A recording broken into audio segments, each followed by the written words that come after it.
வணக்கம் நண்பர்களே. காலையில் செஞ்ச இடியப்பம் ஒரு 5-6 மீதி இருந்துச்சு.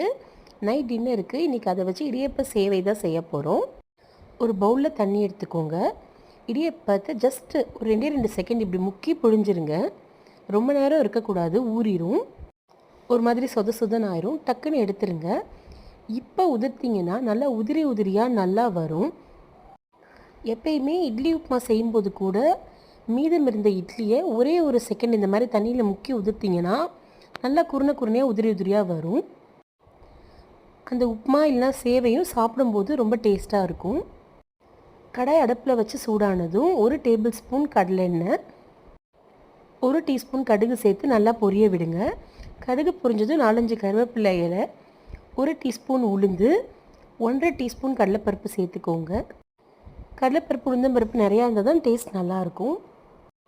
1-2 காஞ்ச மிளகாய் சேர்த்துக்கோங்க. நான் இன்றைக்கி 1 காஞ்ச மிளகாய் சேர்த்துருக்கேன். காரத்துக்கு பின்னாடி ஒரே ஒரு பச்சை மிளகாயும் நான் சேர்ப்பேன். 1 பெரிய வெங்காயத்தை ரஃபாக சாப் பண்ணி சேர்த்துக்கோங்க. இப்போ 1 டீஸ்பூன் உப்பு சேர்த்துருக்கேன். இடியப்பத்தில் ஏற்கனவே உப்பு போட்டு தான் அவிச்சிருப்போம். வெங்காயம் நல்லா பொன் முருகலாக வதங்கட்டும். இப்போ நான் ஒரு பச்சை மிளகாவும் சேர்த்துக்கிறேன்.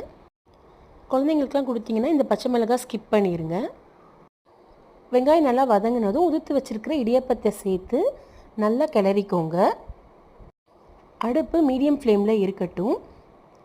உங்களுக்கு லெமன் சேவை அந்த மாதிரி செய்யணுன்னா கடலைப்பருப்பு உளுந்தம்பருப்பு சேர்த்து வெங்காயம் சேர்க்கறதுக்கு முன்னாடி 1/2 டீஸ்பூன் மஞ்சள் தூள், அப்புறம் 5 இடியப்பத்துக்கு 1/2 லெமன் அளவு பிழிஞ்சு கொட்டை எடுத்துகிட்டு சேர்த்துக்கோங்க.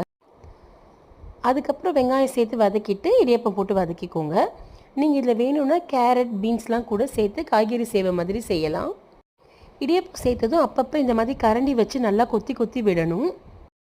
ஒரு 2 நிமிஷம் கழித்து அடுப்பை ஆஃப் பண்ணிங்கன்னா இடியப்ப சேவை ரெடி. இந்த சிம்பிளான ரெசிபி ட்ரை பண்ணி பார்த்துட்டு எப்படி இருந்துச்சுன்னு கமெண்ட்டில் சொல்லுங்கள். நன்றி.